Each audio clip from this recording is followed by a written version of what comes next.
ఓం మహాగణాధిపతయే నమః. ఓం గురుభ్యో నమః. ఓం శ్రీమాత్రే నమః. అరుణాం కరుణాతరంగితాక్షీం ధృతపాశాంకుశపుష్పబాణచాపాం అనిమాదివిరావృతాం మయూకైః అహమిత్యేవ విభావయే భవానీం. శ్రీమాత్రే నమః. ఈ నవంబర్ మాసంలో పర్టికులర్గా రెండు గ్రహాలు కలిసి ఉంటున్నాయి. అందులో ఒకటి మీనరాశిలో రాహు ఉండగా, మనకి కుంభరాశిలో రాహు ఉండగా మీనరాశిలో ఉండేటువంటి శని రాహుతో కలుస్తున్నాడు. అంటే కుంభంలో రాహువు, సింహంలో కేతు ఉన్నాడు. అయితే ఇక్కడ మీనం రాశిలో ఉండేటువంటి శని వక్రించి రాహువుని కలవడం చూడడానికి వేరువేరుగా ఉన్నట్టు ఉంటుంది, కానీ వక్రించినప్పుడు దాని ఎనర్జీ వెనక రాశుల మీద, కుంభరాశి మీద పడుతూ ఉంటుంది శని యొక్క ఎనర్జీ. సో ఆ రెండు గ్రహాలు. అలాగే మనకి ఈ నెల బుధుడు కుజుడు కలిసి వృశ్చికంలోని, మరియు అదేవిధంగా రవి శుక్రుడు కలిసి తులారాశిలోని, మరింత కొంతకాలం తర్వాత ఈ బుధుడు శుక్రుడు కలిసి మరలా తులారాశిలో, ఇలా రెండు ప్లానెట్స్, రెండు శుభగ్రహాలు ఒకసారి నీచభంగ రాజయోగం కలవడము, మరొకసారి అగ్రెసివ్ ఇచ్చేటువంటి ప్లానెట్ బుద్ధికి సంబంధించిన ప్లానెట్ రెండు కలవడం. ఈ డిఫరెంట్ కాంబినేషన్స్ వల్ల ద్వాదశ లగ్నాల వారికి, లగ్నాలు తెలియని వారు రాసి చూసుకోవచ్చు, వీరికి ఏ విధమైనటువంటి ఫలితములు జరగనున్నాయి, ఏ విషయాల పట్ల జాగ్రత్త వహించాలి అని చెప్పి చూసుకున్నట్లయితే, అయితే ఈ విషయాలు చెప్తుందో నేనైనప్పటికీ కూడా చెప్పేస్తుంది సాక్షాత్ లలిత అమ్మవారిగా భావిస్తూ ఒక్కొక్క విషయం మనం తెలుసుకుందాం. సింహం వారి కనుక చూసుకున్నట్లయితే ఇక్కడ లగ్నంలో కేతు ఉన్నాడు. ఇది కొంచెం లగ్న కేతువు ఏదైతే ఉందో ఇది ఇచ్చేటువంటి రిజల్ట్ కొంత స్ట్రెస్ని, వైరాగ్యాన్ని, ఆధ్యాత్మిక చింతనని కూడా పెంచుతూ ఉంటుంది.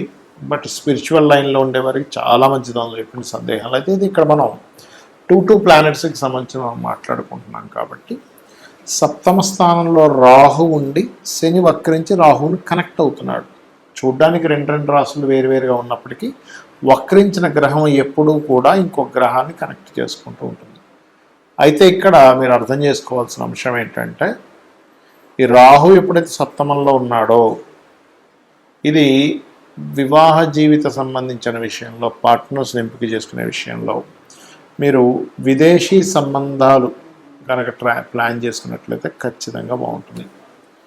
అలాగే చదువుకునేటువంటి వారికి 4వ స్థానంలో, అంటే తల్లి, గృహము, ఎడ్యుకేషన్ స్థానంలో కుజుడు బుధుడు ఉన్నాడు. కాబట్టి ఇక్కడ మీరు ఏదైనా ఒక కోర్స్ ఎంపిక చేసుకునేటప్పుడు అదేమైనా కొంచెం తొందరపడి ఎంపిక చేసుకుంటున్నామా, లేనట్లయితే వాహనాల మీద వెళ్ళేటప్పుడు ఏమైనా స్పీడ్గా వెళ్తున్నామా, కొంచెం అగ్రెసివ్గా కొన్ని నిర్ణయాలు తీసుకుంటాం ప్రాపర్టీ విషయంలోని, ఈ భూముల విషయంలోని, పొలాలకు సంబంధించిన విషయాల్లో. ఇటువంటి విషయాల్లో కొద్దిగా జాగ్రత్తగా ఉండండి. లేదా తల్లి తరపు వారితో కొన్ని ఘర్షణలు ఏర్పడడం, మిస్కమ్యూనికేషన్స్ ఏర్పడడం జరుగుతూ ఉంటుంది. అయితే ఈ సింహం వారికి 2వ స్థానంలో శుక్రుడు నీచబడి, ఎప్పుడైతే 2వ తేదీ నుంచి శుక్రుడు నీచభంగ రాజయోగంలోకి వెళ్తున్నాడో ఇట్స్ గుడ్, చాలా మంచిది, అందులో ఎటువంటి సందేహం లేదు.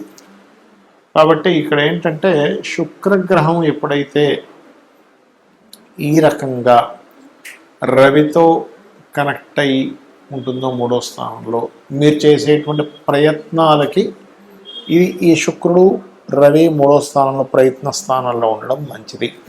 ఇక మీరు నిత్యము చేయవలసిన దేవతారాధన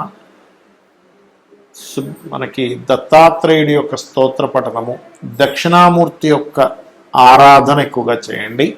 అన్ని విధాలా మీకు బాగుంటుంది. చాలామంది జాతకం చెప్పించుకోవడం వల్ల ఉపయోగాలు ఏమిటి అనేటువంటి అడుగుతున్నారు. అయితే నేను మీకు ఒక క్లారిటీ ఇస్తున్నాను, గుర్తుపెట్టుకోండి.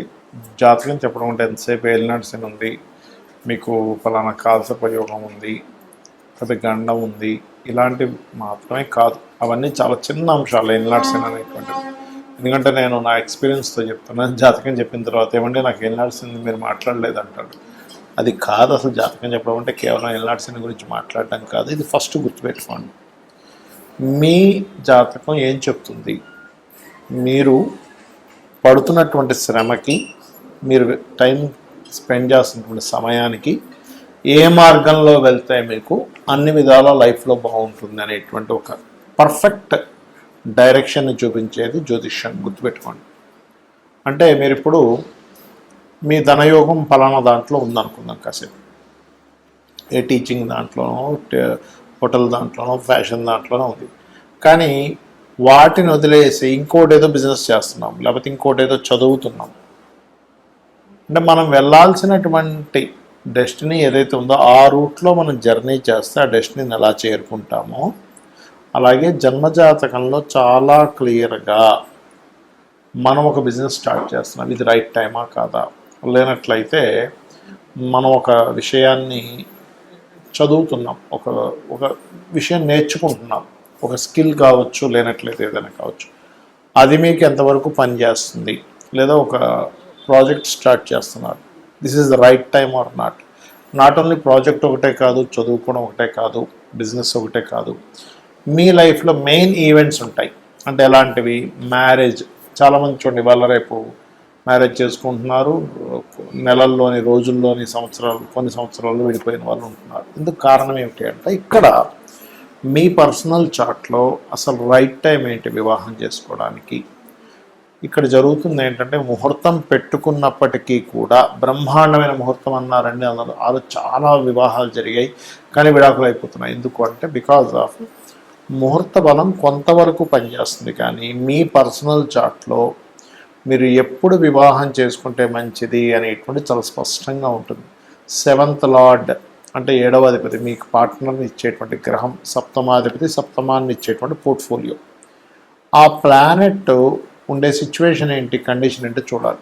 అంటే దాన్ని బట్టి ఏంటి మీకు ఎటువంటి జీవిత భాగస్వామ్యం వస్తారు అనేది అది చెప్తుంది. అలాగే ఆ జీవిత భాగస్వామిని మీరు లైఫ్లోకి ఎప్పుడు తెచ్చుకోవాలి. జన్మజాతకంలో వెరీ క్లియర్గా మనకి ప్రతి ఒక్కరికి కూడా లైఫ్లో 3 నుంచి 5 సార్లు వస్తుంది అవకాశం, వివాహం చేసుకునే అవకాశం. అయితే ఇందులో మీరు గనక రాంగ్ స్టెప్ వేసి అది ఇచ్చేటువంటి ప్లానెట్ ఇచ్చేటువంటి సమయంలో తీసుకోకుండా ముందుగా కానీ లేకపోతే లేట్గా కానీ తీసుకుంటే అది ఆ రిజల్ట్ ఇవ్వదు. సరిగ్గా గుర్తుపెట్టుకోండి. అంటే అక్కడ నెగటివ్ ఎఫెక్ట్ ఉండేటువంటి నెగటివ్ ట్రిగర్ అయ్యేటువంటి సమయంలో కనుక మీరు వివాహం చేసుకున్నారు, అదే నెగటివ్ ట్రిగర్ అయ్యే సమయంలో చేసుకున్నారు. అంటే చిన్న ఎగ్జాంపుల్ చెప్తా. మీ ఇంట్లో ఒక మంచి చెట్టు ఉంది, మామిడి చెట్టు అనుకోండి, సీతాఫలం చెట్టు అనుకోండి, ఏదో చెట్టు, పళ్ళనిచ్చేటువంటి చెట్టు.